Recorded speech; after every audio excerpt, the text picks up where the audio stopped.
Jamie from Preschool and Preschool. Thank you so much for joining me this afternoon. Today I have a quick and easy idea for a process art project for you that you could do in the spring or really any time. I love this project because the chances are you have all the supplies that you need to do it.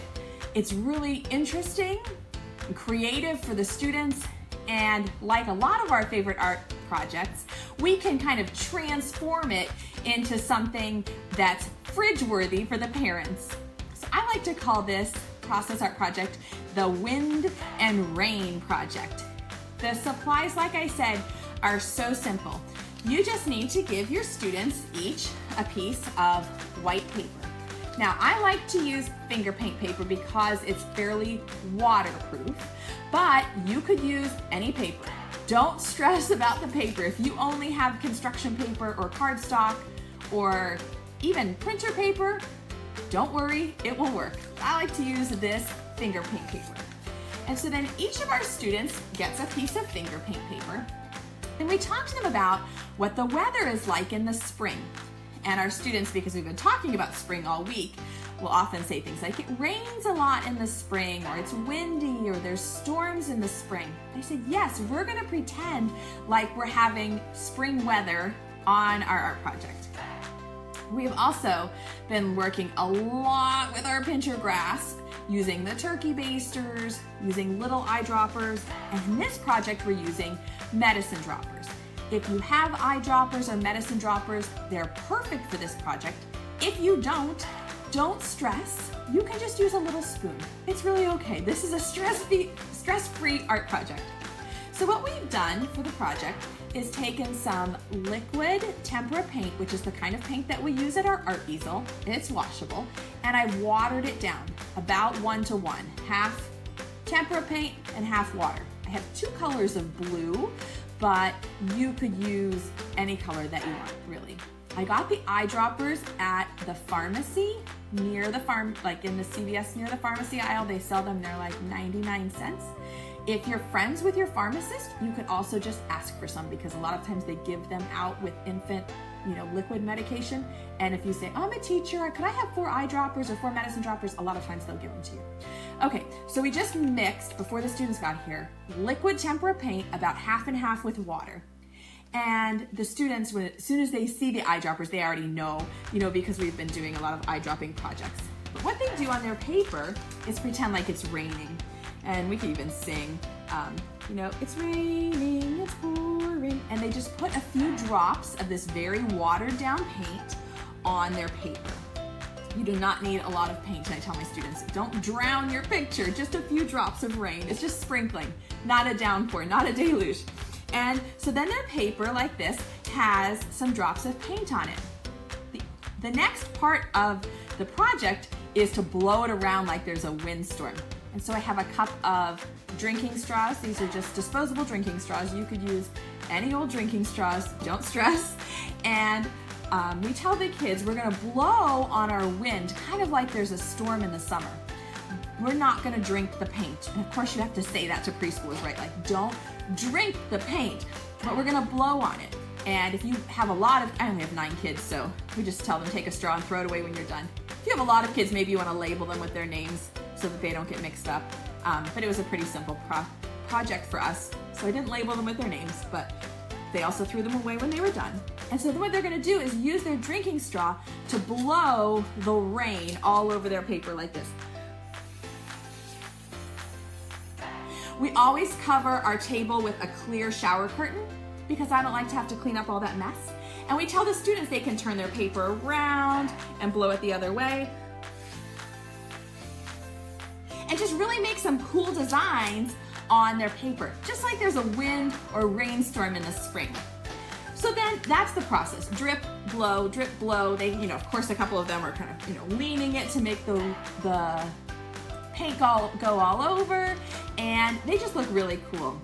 Different combinations of the different colors. If you put, red and blue, they'll be purple. We just decided just to do the dark blue and light blue. So then they're gonna throw their straw away. Don't use that again. And what you end up with, of course, is a gigantic pile of papers. that look like rain and wind all over them, right?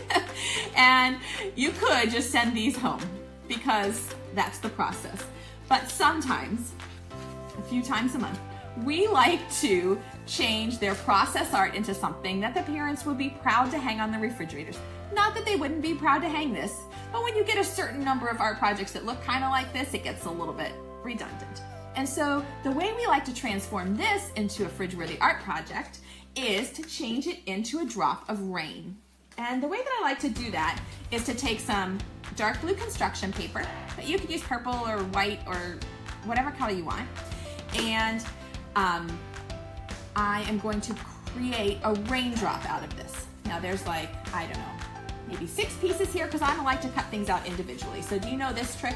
When you have to cut a lot of things exactly the same, you want to get it ready and then staple around the edges, you know, the part that I'm going to cut out. And that way you can cut like a whole class set or half a class set without the paper sliding around. We use this all the time. So I've folded my paper in half, and then what I'm going to do is just cut out a great big raindrop shape. I'm not very particular about this, so I didn't draw it or have a template or anything, but you could, I guess. And so here I have a raindrop shape, and I'm going to cut a window on the inside. So I'm just going to cut it again, right along that same edge, maybe like an inch for a frame. Okay. And then what I have are this whole pile of raindrop frames in the shape of a drop. And so when the paintings are dry, and of course I usually ask my students, but at this point in the year, they love to see, you know, like they love to turn their projects into something else. So, and if your kids are really good with scissors, they could cut the raindrop frames out too. But for simplicity's sake, I just did it on this. And so then what I do is glue this raindrop shape down to their process art, to the part that they've done the rain and the wind. Just used a glue stick. I didn't get it crazy with my Xyron or anything like that. And we just stick this frame down to their picture like this. And then, like I said, you want to ask their permission, but at this point I know that they would all be, that they all would say yes. And so then you just trim the outside of their process art project like this. And you can hang it, you could attach it to the window, you could put it on the bulletin board, and it's just like a raindrop art project. So the process was them dripping with their fine motor skills, blowing, which is also fine motor, their lips, you know, to blow the air and move it all around. The science part of it, which is watching the colors move and swirl, and really investigating water and what happens to it when there's a lot of wind. Just like in the spring when there's a rainstorm. And then at the end, you can hang this little finished project for your students. If you wanted to get really cutesy, you could write like, it's raining, it's pouring, or something on the edge, or rain, rain, go away. You could do something really cute. For us, it always just depends on our time. If we've got a lot of time, I might write something really cute on the outside. And if we don't, I'm just gonna send it home like this and say, here's something for your fridge. I love this process art project because like all of my favorite projects, it takes like, I don't know, 2 minutes to mix up some paint and set it out with some straws. I don't like a lot of fuss with my arts and crafts. And I also like that at the end, it's pretty quick for me just to cut out a pile of these frames, glue them on, and send the projects home. So hopefully it's an idea that you could use with your own students. Thank you for joining me as always this afternoon. It's the highlight of my day to spend some time here with Facebook friends. Hope you have fun playing and learning with your kids, and we'll catch you next time. Bye everybody, thanks for joining me.